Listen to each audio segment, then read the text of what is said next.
आप लोग आशा करते हैं आप लोग मस्त होंगे, ज़बरदस्त होंगे। तो आज आपके लिए लेकर आए हैं 10th history objective questions chapter 6 शहरीकरण एवं शहरी जीवन मैट्रिक बोर्ड एग्ज़ाम के लिए लेकर आए हैं। तो बता दें कि कल से ही वीडियो पर गिव अवे का प्रश्न शुरू है। आज भी इस वीडियो में कहीं पर गिव अवे का प्रश्न पूछा जाएगा। आप लोग पूरा वीडियो को वॉच कीजिए और उस प्रश्न का जवाब भी इसी में रहता है, वीडियो में नहीं रहता है। ध्यान से सुनिएगा, जवाब दे दीजिएगा। और गिव अवे के प्रश्न का जवाब देने वाले प्रतिभागी को 500 रुपया का इनाम रहेगा। तो बिना देर किए हुए हम बढ़ाते हैं वीडियो को आगे। 10th history objective question chapter 6 social science objective 10th social science objective questions 10th history objective questions chapter 6 class 10th social science objective questions 2025 होगा, यहाँ 22 लिखा गया है। 10th objective questions social science objective questions, इस प्रकार के keywords आप डालेंगे तो मिल जाएगा आपको। पहला प्रश्न है आपका, जनसंख्या का घनत्व सबसे अधिक कहाँ होता है? जनसंख्या का घनत्व सबसे अधिक कहाँ होता है? ए ग्राम, बी कस्बा, सी नगर, डी महानगर। जनसंख्या का घनत्व सबसे अधिक कहाँ होता है? तो इसका सही जवाब आप लोग कमेंट बॉक्स में फटाफट कमेंट कीजिए। जनसंख्या का घनत्व सबसे ज़्यादा कहाँ होता है? ए ग्राम में, बी कस्बा में, सी नगर में, डी महानगर में। तो आई थिंक ये इसका सही जवाब होगा D is the right answer. D इसका सही जवाब महानगर होना चाहिए। पटना का प्राचीन नाम क्या था? पटना का प्राचीन नाम क्या था? जैसे कि आप लोग जानते हैं पटना का प्राचीन नाम क्या था? ए राजगीर, बी पाटलिपुत्र, सी पावापुरी, डी नालंदा। पटना का प्राचीन नाम था पाटलिपुत्र। ऑप्शन नंबर सी इसका सही जवाब है। पटना का प्राचीन नाम था पाटलिपुत्र। तो इसका सी सही जवाब होगा, बी सही जवाब होगा। B is the right answer. पूंजीपति वर्ग के द्वारा किस वर्ग का शोषण हुआ? यह क्वेश्चन 2018 के एनुअल एग्जाम में पूछा गया है। थोड़ा ध्यान से देखिए। पूंजीपति वर्ग के द्वारा किस वर्ग का शोषण हुआ? तीसरा प्रश्न है, पूंजीपति वर्ग के द्वारा किस वर्ग का शोषण हुआ? ए श्रमिक वर्ग, बी मध्यम वर्ग, सी कृषक वर्ग, डी ये सभी। पूंजीपति के द्वारा किस वर्ग का ज्यादा शोषण हुआ? तो इसका सही जवाब होगा ऑप्शन नंबर 1 श्रमिक वर्ग। ऑप्शन नंबर 1 श्रमिक वर्ग। ऑप्शन नंबर 1 श्रमिक वर्ग। ए इज द राइट आंसर। कौन सा सामाजिक वर्ग बुद्धिजीवी वर्ग के रूप में उभरकर सामने आया? कौन सा सामाजिक वर्ग बुद्धिजीवी वर्ग के रूप में उभरकर सामने आया? ए है उद्योगपति वर्ग, बी पूंजीपति वर्ग, सी श्रमिक वर्ग, डी मध्यम वर्ग। कौन सा सामाजिक वर्ग बुद्धिजीवी वर्ग के रूप में उभरकर सामने आया? कमेंट बॉक्स में कमेंट कीजिए फटाक से इसका जवाब आप लोग। तो इसका सही जवाब होगा डी मध्यम वर्ग। इसका सही जवाब होगा डी मध्यम वर्ग। मध्यम वर्ग बुद्धिजीवी वर्ग के रूप में उभरकर सामने आया। मध्यम वर्ग बुद्धिजीवी वर्ग के रूप में उभरकर सामने आया। इसका डी सही जवाब है। गिव अवे का प्रश्न इन्हीं प्रश्नों में से उठाया जाएगा। सारा प्रश्न का जो व्याख्यात्मक उत्तर दिया जा रहा है, इसको ध्यान से आप पूरा वीडियो को देखिएगा, वॉच कीजिएगा। तो गिव अवे का प्रश्न आपको प्रश्न का जवाब इसी में से मिल जाएगा। अभी तक आपने वीडियो को अगर लाइक नहीं किया तो वीडियो को लाइक कीजिए, चैनल को सब्सक्राइब करके बेल आइकन दबा के टन से घंटा बजा दीजिएगा, ताकि जब भी वीडियो डालें सबसे पहले आपके पास पहुंचे। और ज़्यादा से ज़्यादा विद्यार्थियों में शेयर कीजिए, ताकि ज़्यादा से ज़्यादा विद्यार्थियों को लाभ मिले। तो नेक्स्ट प्रश्न देखते हैं। पांचवा प्रश्न क्या है?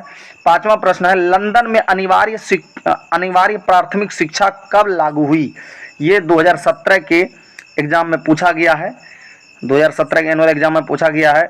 लंदन में अनिवार्य प्राथमिक शिक्षा कब लागू हुई?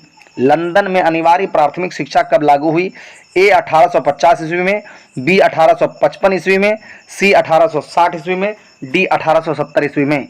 तो इसका सही जवाब होगा 1870 ईस्वी में, D is the right answer. इसका सही जवाब होगा 1870, डी। छठवां प्रश्न है आपका, गार्डन सिटी की स्थापना, गार्डन सिटी की अवधारणा किसने विकसित की थी?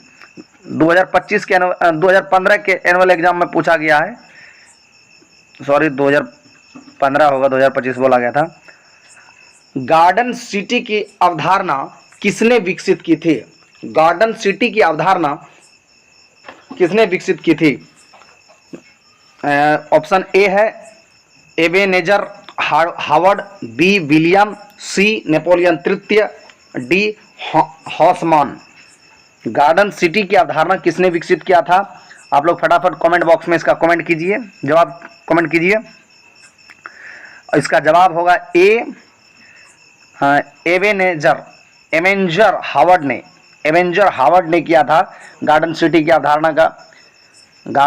अवधारणा का विकास एवेंजर हावर्ड ने किया था। ए सही जवाब है, A is the right answer.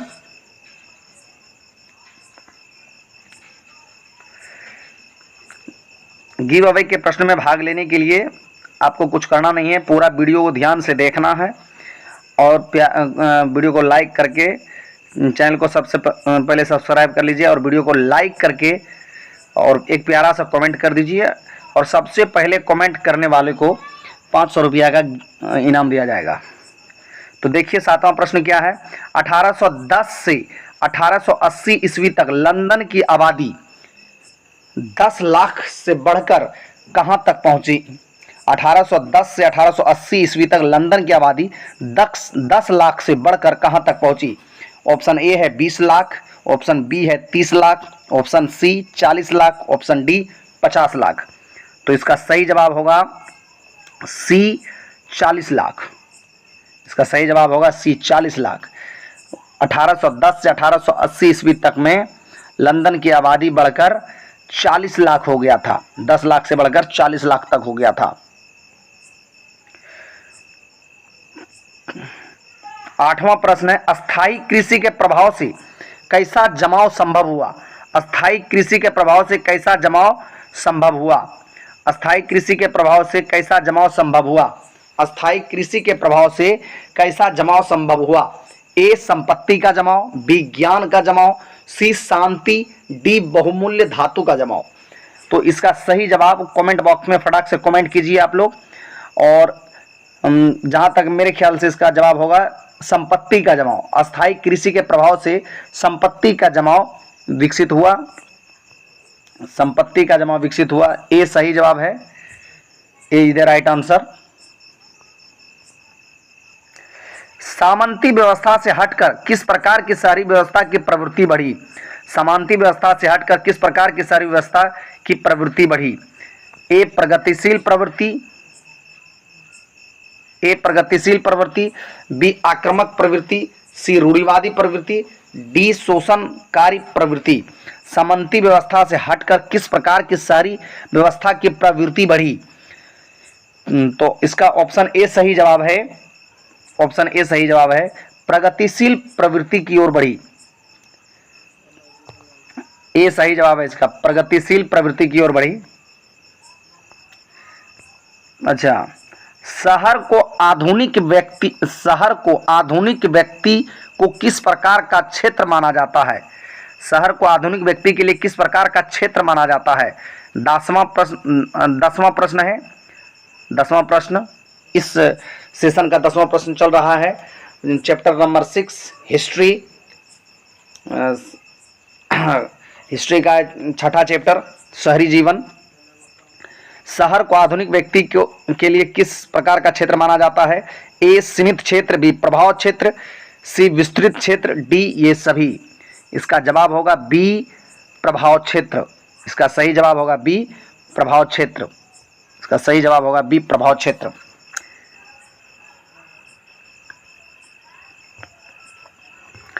11वां प्रश्न, एक प्रतियोगी एवं उद्यमी प्रवृत्ति से प्रवृत्ति से प्रेरित किस प्रकार की अर्थव्यवस्था लागू की गई? कहते हैं एक प्रतियोगी एवं उद्यमी प्रवृत्ति से प्रेरित किस प्रकार की व्यवस्था लागू की गई? ए जीवन निर्वाह अर्थव्यवस्था, बी मृदा प्रधान अर्थव्यवस्था, सी शिथिल अर्थव्यवस्था, डी ये सभी। इसका सही जवाब होगा बी मृदा प्रधान अर्थव्यवस्था। मृदा प्रधान अर्थव्यवस्था, B is the right answer. इसका सही जवाब बी होगा मृदा प्रधान अर्थव्यवस्था। एक प्रतियोगी एवं उद्यमी प्रवृत्ति से प्रेरित होकर किस प्रकार की अर्थव्यवस्था लागू की गई?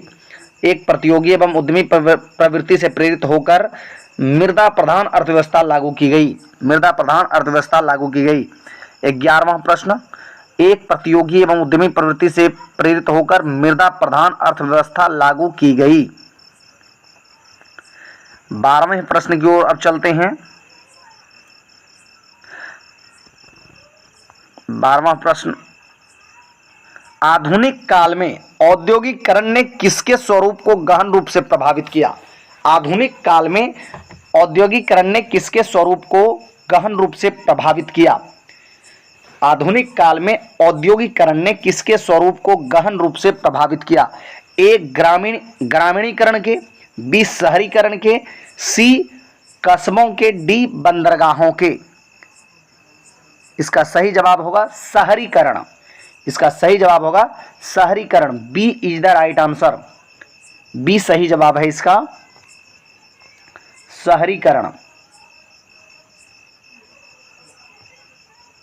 इसका बी सही जवाब होगा। आधुनिक काल में औद्योगिकरण ने किसके स्वरूप को गहन रूप से प्रभावित किया? तो शहरीकरण के।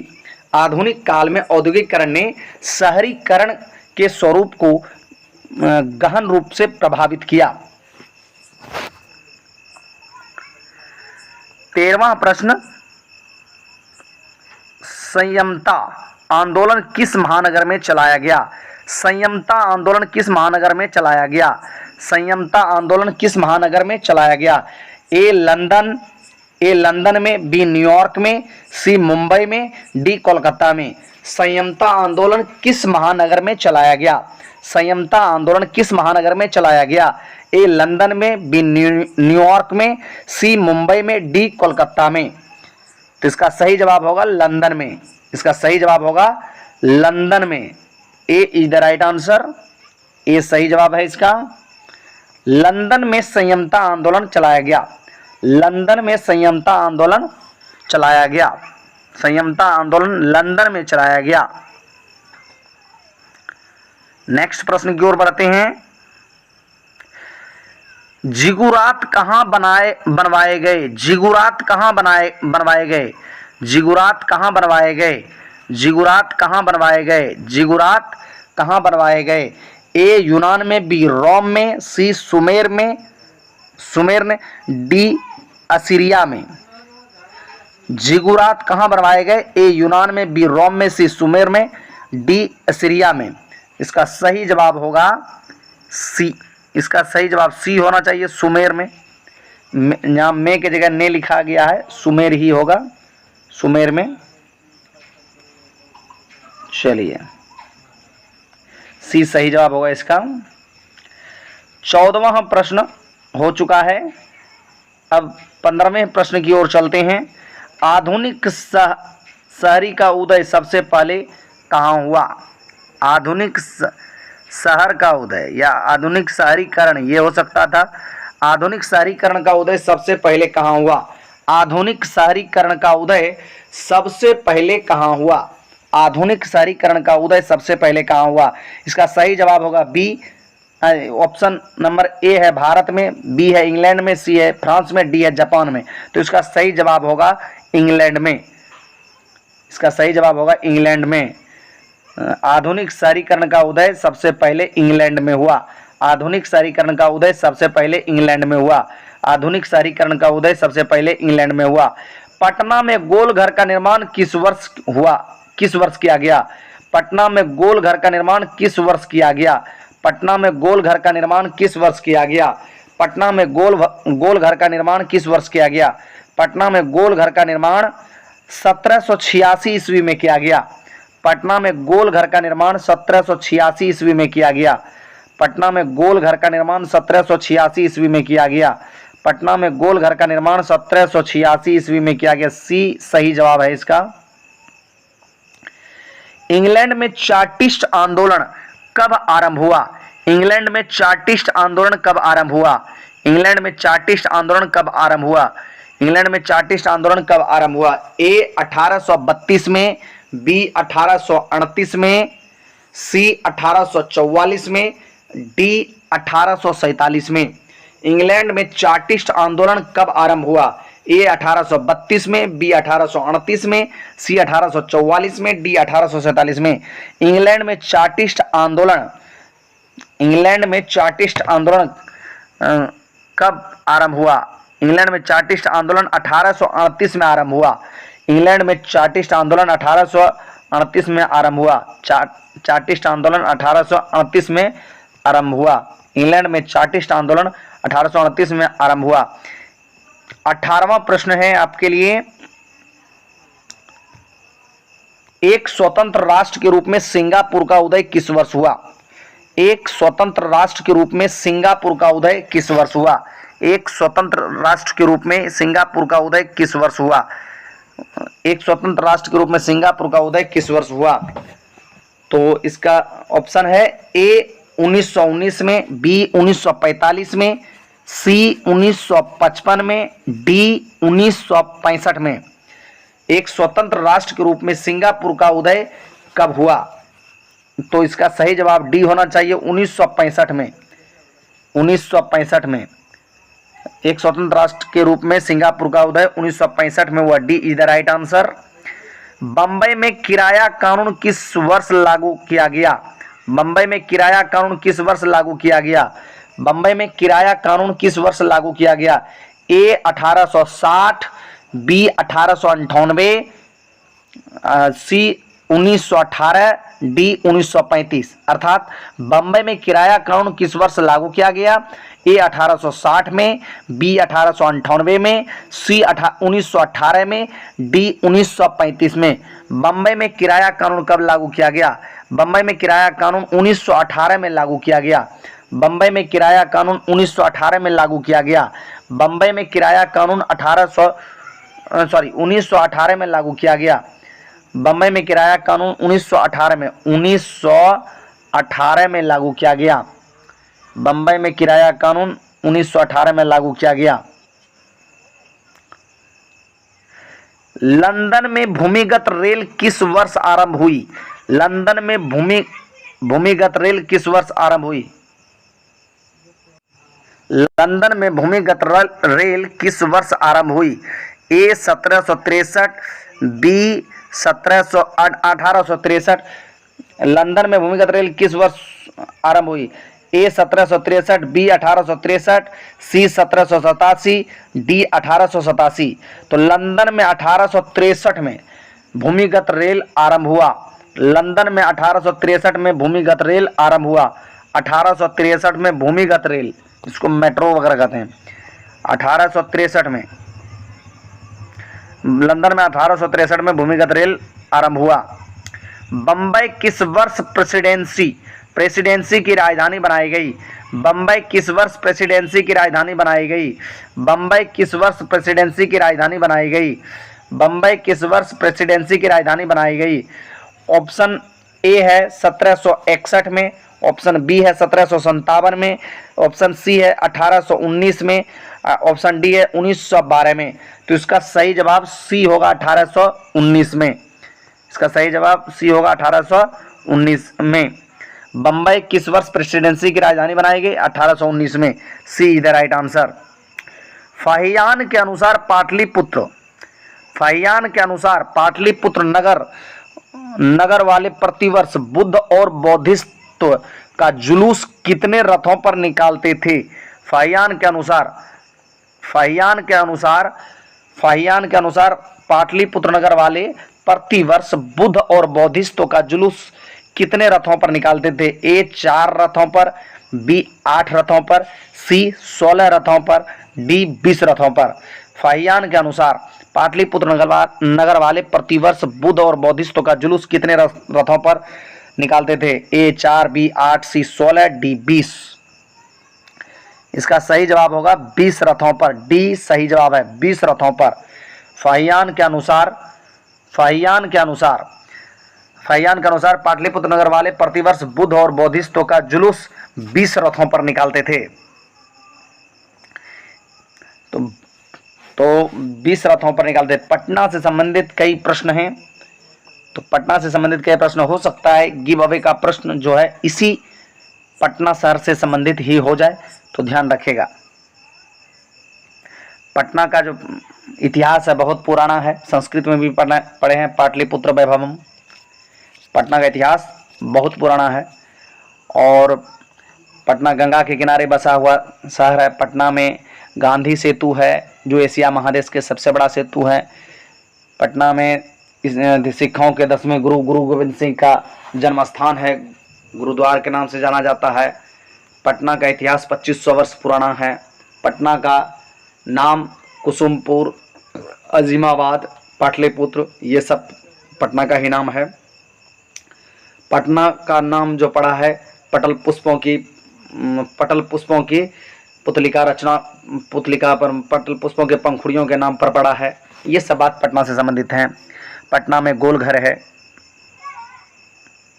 पटना बिहार की राजधानी भी है।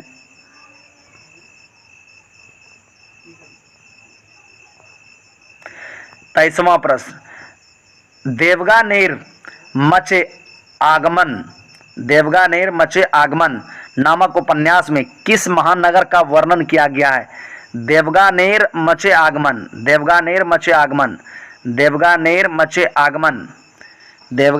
आगमन नामक उपन्यास में किस महानगर का वर्णन किया गया है? तो option A Calcutta, option B Bombay, option C Madras, option D Delhi. तो इसका सही जवाब होगा कलकत्ता।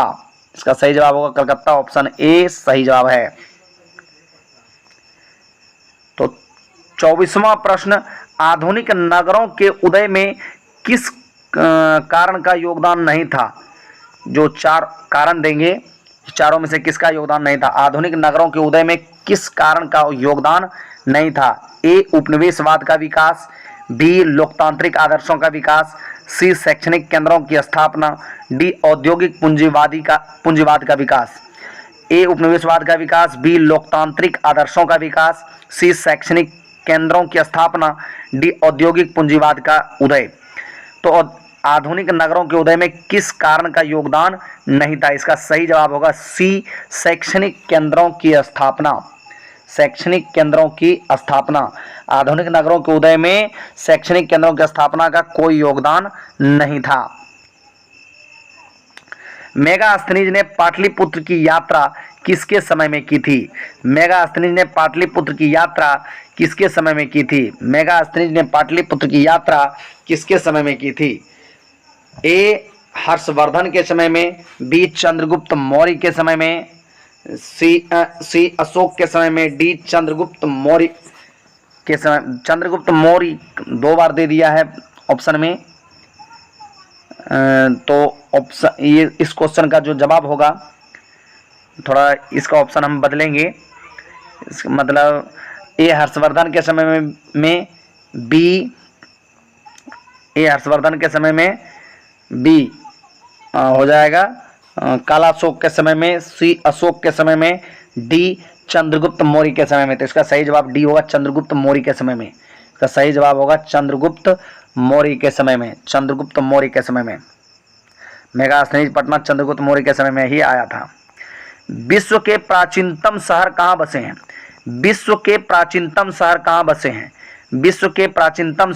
बसे हैं? ए मेसोपोटामिया में, बी चीन में, सी भारत में, डी यूनान में। विश्व के प्राचीनतम शहर कहाँ बसे हैं? ए मेसोपोटामिया में, बी चीन में, सी भारत में, डी यूनान में। तो इसका सही जवाब होगा ए मेसोपोटामिया में। विश्व का प्राचीनतम शहर कहाँ बसे हैं? मेसोपोटामिया में। ए सही जवाब है। A is the right answer.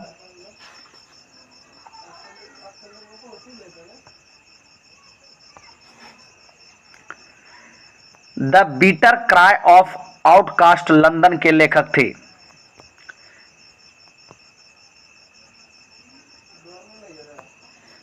The bitter cry of outcast London के लेखक थे, कौन थे? The bitter cry of outcast London के लेखक कौन थे? A Gareth Stedman Jones, A Gareth Stedman Jones, B Henry सेहाय, C Andrew Mearns, D Charles Dickens. The bitter cry of outcast London के लेखक कौन थे? तो ऑप्शन नंबर सी सही जवाब होगा, एंड्रयू मियनर्स, सी सही जवाब है, एंड्रयू मियनर्स। दादा साहब फाल्के ने निम्नलिखित में किस फिल्म का निर्माण किया? दादा साहब फाल्के ने निम्नलिखित में किस फिल्म का निर्माण किया? दादा साहब फाल्के ने नीचे दी गई फिल्मों में से किसका निर्माण किया? ए राजा हरिश्चंद्र, बी झांसी की रानी, सी CID, D guest house. Dada Saheb Phalke ने निम्नलिखित में किस फिल्म का निर्माण किया? तो राजा हरिश्चंद्र इसका सही जवाब होगा, option number A Raja Harishchandra, option number A Raja Harishchandra इसका सही जवाब होगा। दादा साहब फाल्के ने राजा हरिश्चंद्र फिल्म का निर्माण किया था। लंदन में रैन बसेरे किनके लिए बनाए गए? लंदन में रैन बसेरे किनके लिए बनाए गए? लंदन में रैन बसेरे किनके लिए बनाए गए? ए भूमिपतियों के लिए, बी पूंजीपतियों के लिए, सी कारखानेदारों के लिए, डी बेसहारा लोगों के लिए। तो लंदन में रैन बसेरे बेसहारा लोगों के लिए बनाए गए। लंदन में रैन बसेरे बेसहारा लोगों के लिए बनाए गए। लंदन में रैन बसेरे बेसहारा लोगों के लिए बनाए गए। लंदन में रैन बसेरे बेसहारा लोगों के लिए बनाए गए।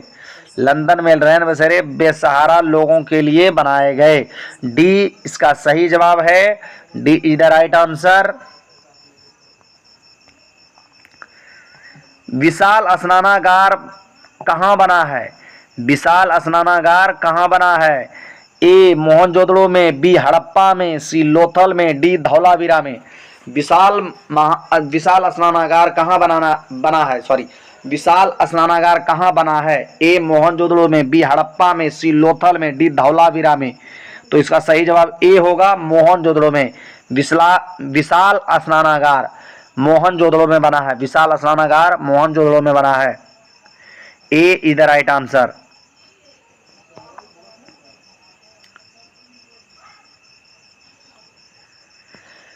मगध साम्राज्य की प्राचीनतम राजधानी कहाँ स्थित थी?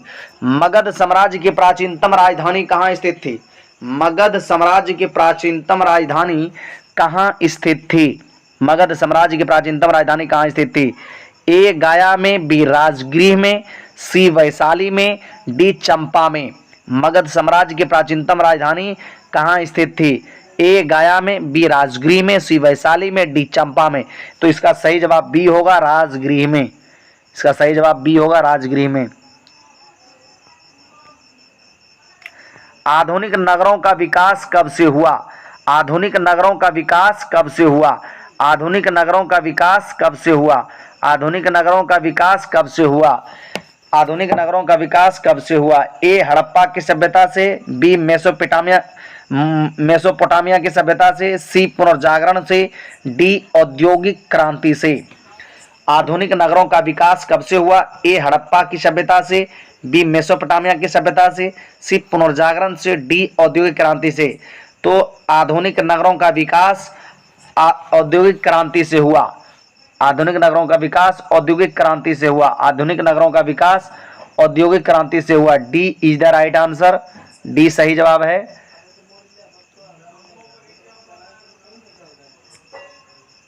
डी इसका सही जवाब है। पाटलिपुत्र किसके शासनकाल में मगध की राजधानी बनी? पाटलिपुत्र किसके शासनकाल में मगध की राजधानी बनी? पाटलिपुत्र किसके शासनकाल में मगध की राजधानी बनी? पाटलिपुत्र किसके शासनकाल में मगध की राजधानी बनी? ए बिंबिसार के समय में, बी अजातशत्रु के समय में, सी उदयन के समय में, डी बृहद्रथ के समय में। पाटलिपुत्र किसके शासनकाल में मगध की राजधानी बनी? ए बिंबिसार के समय में, बी अजातशत्रु के समय में, सी उदयन के समय में, डी बृहद्रथ के समय में। तो ये बना उदयन के समय में। पाटलिपुत्र उदयन के समय में या उदयन के शासनकाल में मगध की राजधानी बनी। पाटलिपुत्र उदयन के शासनकाल में, उदयन के शासनकाल के समय में मगध की राजधानी बनी। सी इज द राइट आंसर। इसका सही जवाब सी होगा।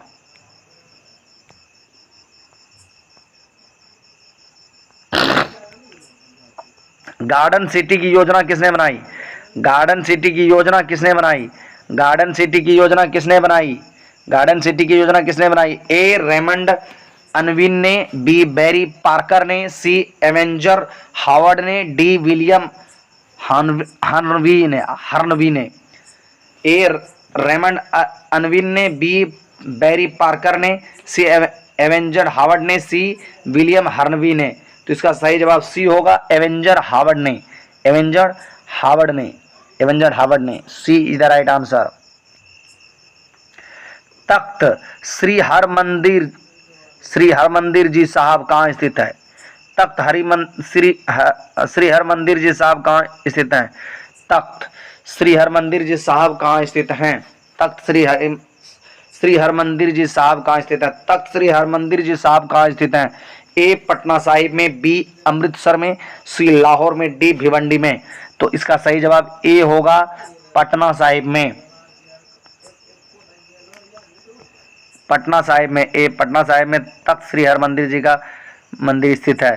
सीधी लकीरों का अतिला के रूप में किसका चित्रण किया गया? सीधी लकीरों का अतिला के रूप में किसका चित्रण किया गया? सीधी लकीरों का अतिला के रूप में किसका चित्रण किया गया? ए रेमंड अनविन का, बी एवेंजर हावर्ड का, सी बेरॉन हासमैन का, डी विलियम हर्नवी का। तो इसका सही जवाब सी होगा। तो इसका सही जवाब सी होगा, Baron Haussmann, Baron Haussmann, Baron Haussmann का, बेरॉन हासमैन का। C is the right answer. Baron Haussmann कौन था? बेरॉन हासमैन कौन था? बेरॉन हासमैन कौन था? बेरॉन हासमैन कौन था? इंग्लैंड का इंजीनियर, सिया का प्रीफेक्ट, सी है बंबई का उद्योगपति, डी है कलकत्ता का व्यापारी। बेरॉन हासमैन कौन था? ए इंग्लैंड का इंजीनियर, बी सिया का प्रीफेक्ट, सी बंबई का उद्योगपति, डी कलकत्ता का व्यापारी। तो इसका सही जवाब बी होना चाहिए, सिया का prefect. B is the right answer. Bombay की चाल, बंबई की चाल, बंबई की चौल किस प्रकार की इमारत थी? बंबई की चौल किस प्रकार की इमारत थी? बंबई की चौल किस प्रकार की इमारत थी? एक जिली इमारत, बी है सरकारी कर्मचारियों की इमारत, सी है धनी लोगों की इमारत, डी है बहुमंजिली इमारत। बंबई की चौल बहुमंजिली इमारत थी। डी आंसर डी होगा, D is the right answer. Bombay की चौल किस प्रकार की इमारत थी? बंबई की चौल बहुमंजिली इमारत थी। बंबई की चौल बहुमंजिली इमारत थी, डी सही जवाब है। लंदन में गार्डन सिटी की योजना किन लोगों ने बनाई? लंदन में गार्डन सिटी की योजना किन लोगों ने बनाई? लंदन में गार्डन सिटी की योजना किन लोगों ने बनाई? लंदन में गार्डन सिटी की योजना किन लोगों ने बनाई? लंदन में गार्डन सिटी की योजना किन लोगों ने बनाई? ए धनी लोगों के लिए, किन लोगों के लिए बना, सॉरी, लंदन में गार्डन सिटी की योजना किन लोगों के लिए बनाई गई? अच्छा, लंदन में गार्डन सिटी की योजना किन लोगों के लिए बनाई गई? ए धनी लोगों के लिए, बी गरीब लोगों के लिए, सी नौकरशाहों के लिए, डी पादरियों के लिए। तो गार्डन सिटी की योजना धनी लोगों के लिए ही बनाया गया था लंदन में। गार्डन सिटी की योजना धनी लोगों के लिए बनाया गया था लंदन में। ए सही जवाब है। ईस्ट इंडिया कंपनी को ब्रिटेन के किस राजा ने बंबई को दिया था? ईस्ट इंडिया कंपनी को, ईस्ट इंडिया कंपनी को ब्रिटेन के किस राजा ने बंबई को दिया था? ईस्ट इंडिया कंपनी को ब्रिटेन के किस राजा ने बंबई को दिया था? ए जेम्स प्रथम ने, बी जेम्स द्वितीय ने, सी चार्ल्स प्रथम ने, डी चार्ल्स द्वितीय ने। इसका सही जवाब होगा डी चार्ल्स द्वितीय ने। इसका सही जवाब होगा डी चार्ल्स द्वितीय ने। इसका सही जवाब होगा डी चार्ल्स द्वितीय ने। निम्नलिखित में किस फिल्म के गाने में बंबई के अंतर्विरोध आयाम को दिखलाया गया है? निम्नलिखित में किस फिल्म के गाने में बंबई के अंतर्विरोध आयाम को दिखाया गया है? ए काला पानी, बी चलती का नाम गाड़ी, सी सीआईडी, डी अंदाज। निम्नलिखित में किस फिल्म के गाने में बंबई के अंतर्विरोधी आयाम को दिखलाया गया है? तो इसका सही जवाब होगा सी सीआईडी में। CID में दिखाया गया है। पेरिस के पुनर्निर्माण का क्या उद्देश्य था? पेरिस के पुनर्निर्माण का उद्देश्य क्या था? पेरिस के पुनर्निर्माण का उद्देश्य क्या था? पेरिस के पुनर्निर्माण का उद्देश्य क्या था? ए, पेरिस को भव्य नगर बनाना, बी, पेरिस को अंतर्राष्ट्रीय पर्यटन स्थल बनाना, सी, पेरिस को ईसाई धर्म का केंद्र बनाना, डी, पेरिस में गरीबों की बस्ती बसाना। तो इसका सही जवाब होगा ए, पेरिस को भव्य नगर बनाना। पेरिस को भव्य नगर बनाने का उद्देश्य था। पेरिस का निर्माण भव्य नगर बनाने का उद्देश्य था।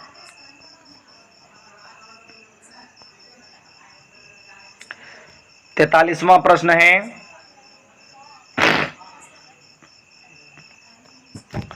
संयमता आंदोलन चलाने का उद्देश्य क्या था?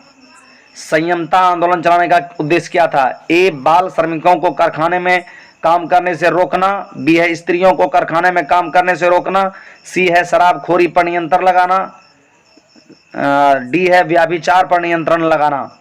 तो इसका सही जवाब होगा सी, शराबखोरी पर नियंत्रण लगाना। इसका सही जवाब होगा सी, शराबखोरी पर नियंत्रण लगाना। शराबखोरी पर नियंत्रण लगाना, C is the right answer.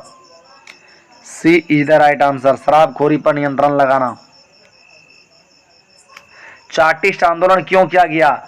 Chartist आंदोलन क्यों किया गया? चार्टिस्ट आंदोलन क्यों किया गया? ए, कारखानों में काम करने की अवधि कम करने के लिए, बी, बालिग पुरुषों के लिए मताधिकार की मांग के लिए, सी, बालिग स्त्रियों के लिए मताधिकार की मांग के लिए, डी, गरीबों को आवासीय सुविधा मुहैया कराने के लिए। चार्टिस्ट आंदोलन क्यों किया गया था? चार्टिस्ट आंदोलन बालिग पुरुषों के लिए मताधिकार की मांग के लिए किया गया था। चार्टिस्ट आंदोलन बालिग पुरुषों के मताधिकार की मांग के लिए किया गया था। चार्टिस्ट आंदोलन बालिग पुरुषों के लिए मताधिकार की मांग के लिए किया गया था। B is the right answer. इसका सही जवाब होगा बी, चार्टिस्ट आंदोलन बालिग पुरुषों के मताधिकार की मांग के लिए किया गया था। प्राचीन मध्यकालीन और आधुनिक, प्राचीन मध्यकालीन और आधुनिक, प्राचीन मध्यकालीन और आधुनिक शहरों की साझी विशेषता क्या थी? प्राचीन मध्यकालीन और आधुनिक शहरों की साझी विशेषता क्या थी? ए, सभी शहर नदियों के किनारे बसे हुए थे, बी, सभी शहरों की घेराबंदी की जाती थी, सी, सभी शहर गैर कृषि व्यवसाय के केंद्र थे, डी, सभी शहरों में रात्रि में चौकसी की जाती थी। इसका सही जवाब होगा सी, शहर के गैर कृषि शहर, सभी शहर गैर कृषि व्यवसाय के केंद्र थे। प्राचीन मध्यकालीन और आधुनिक शहरों की साझी विशेषता यह है कि सभी शहर गैर कृषि कार्यों के केंद्र, व्यवसाय के केंद्र थे। सभी शहर गैर कृषि व्यवसाय के केंद्र थे।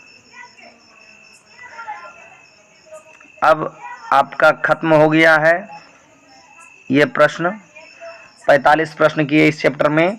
अभी तक यदि आपने वीडियो को लाइक नहीं किया तो वीडियो को लाइक कीजिए। वीडियो बनाने में बहुत मेहनत लगता है यार।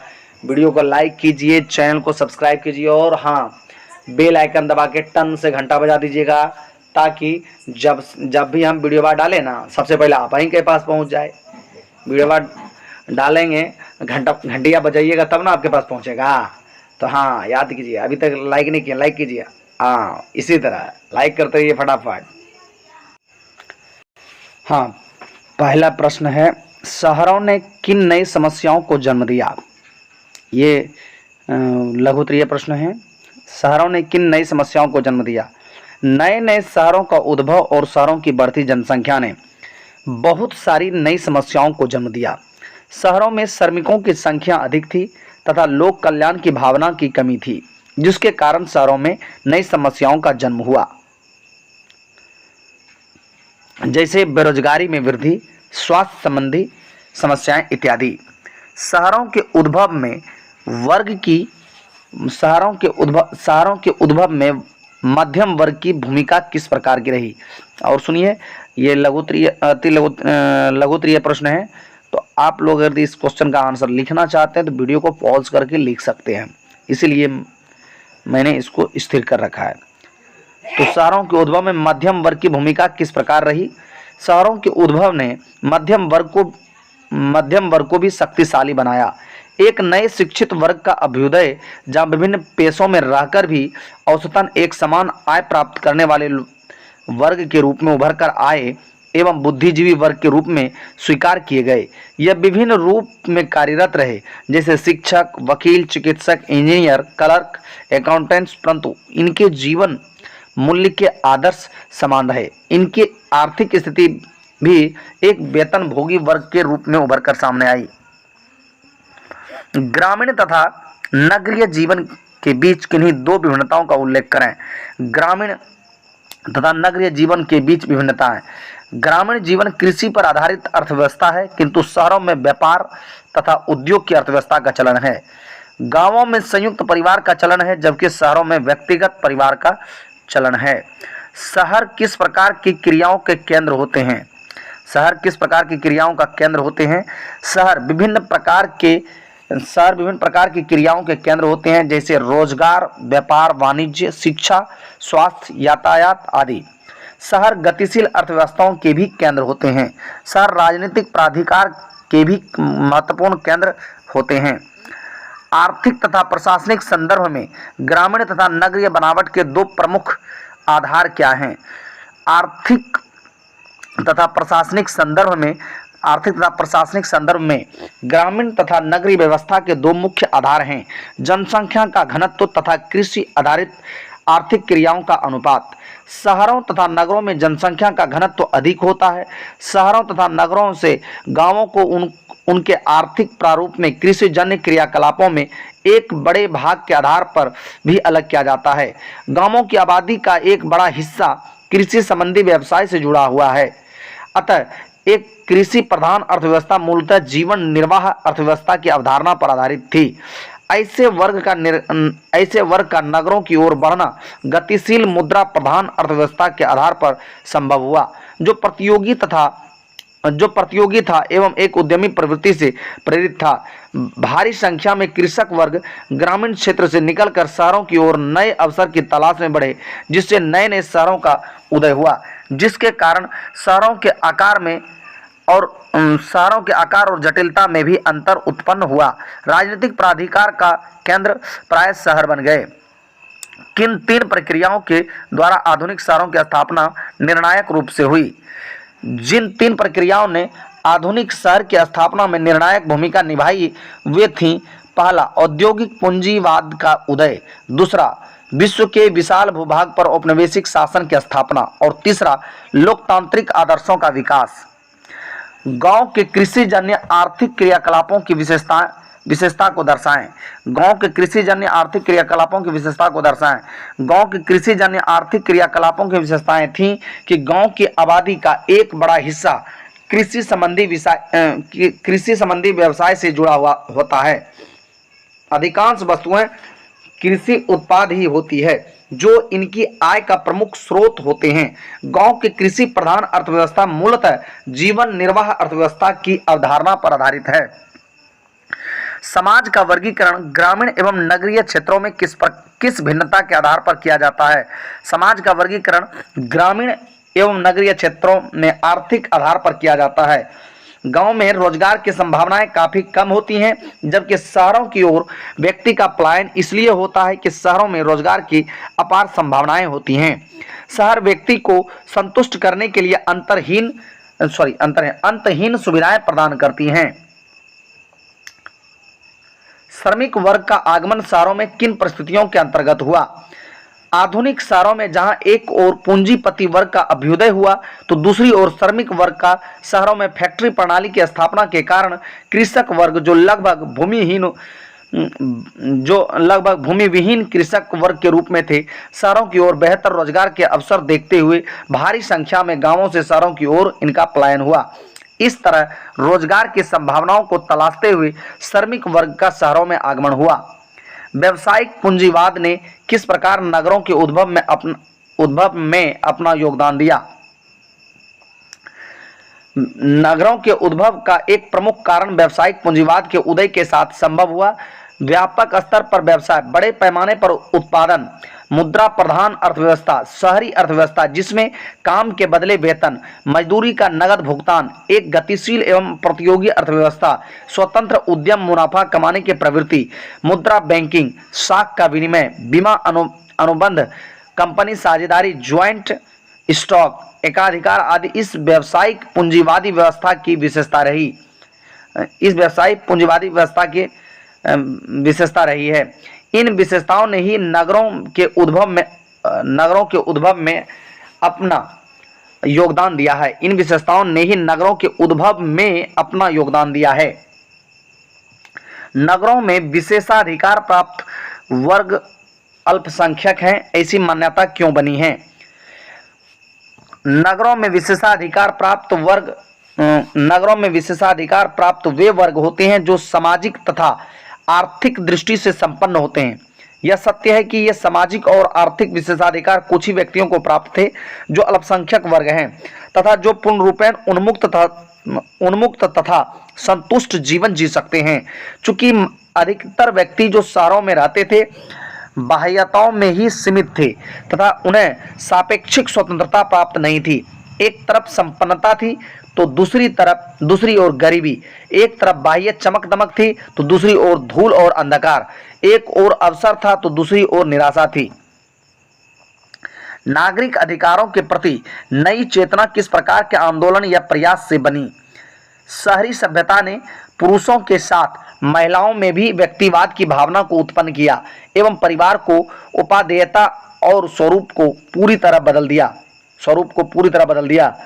महिलाओं के मताधिकार आंदोलन या विवाहित महिलाओं के लिए संपत्ति में अधिकार आदि आंदोलन के माध्यम से महिलाएं लगभग 1870 ईस्वी के बाद से राजनीतिक गतिविधियों में हिस्सा ले पाई। शहरों की बढ़ती हुई आबादी के साथ 19वीं शताब्दी में अधिकतर आंदोलन जैसे चार्टिडिंग मतलब सभी वयस्क पुरुष के लिए चलाया गया आंदोलन, 10 घंटे का आंदोलन, कारखानों में काम के घंटे निश्चित करने के लिए चला आंदोलन था 10 घंटे का आंदोलन आदि आंदोलनों ने नागरिक अधिकारों के प्रति एक नई चेतना को विकसित किया। नगरीय जीवन एवं आधुनिकता एक दूसरे से अभिन्न रूप से कैसे जुड़े हुए हैं? नगरीय जीवन एवं आधुनिकता एक दूसरे से कैसे जुड़े हुए हैं? शहरों का सामाजिक जीवन आधुनिकता के साथ अभिन्न रूप से जोड़ा जा सकता है। वास्तव में यह एक दूसरे की अंतर अभिव्यक्ति हैं। शहरों को आधुनिक व्यक्ति का प्रभाव क्षेत्र माना जाता है। शहर व्यक्ति को संतुष्ट करने के लिए अंतहीन संभावनाएं प्रदान करता है। ग्रामीण तथा नगरीय जीवन में आप किस तरह अंतर देखते हैं? ग्रामीण तथा नगरीय जीवन के बीच निम्नलिखित भिन्नताएं हैं। पहला तो यह है कि ग्रामीण जीवन कृषि पर आधारित अर्थव्यवस्था है, किंतु शहरों में व्यापार तथा उद्योग की अर्थव्यवस्था का चलन है। दूसरा, गांव में संयुक्त परिवार का चलन है जबकि शहरों में व्यक्तिगत परिवार का चलन है। इस प्रकार से 14 प्रश्न हम लोग किए, लघुत्तरीय प्रश्न किए, छठा चैप्टर इतिहास का, 10वां क्लास का इतिहास का। अब आ गया गिव अवे के प्रश्न का समय हो गया है। तो गिव अवे का आज का प्रश्न है कि पटना नगर की सभ्यता जो है, पटना नगर की प्राचीन सभ्यता कितने वर्ष पुरानी है? पटना नगर की, फिर से सुनिए गिव अवे का प्रश्न, पटना नगर की प्राचीन सभ्यता कितना वर्ष पुराना है? तो इसका जवाब इसी वीडियो में बताया गया, ध्यान से पूरा वीडियो देखिएगा तो इसका जवाब आपको मिल जाएगा।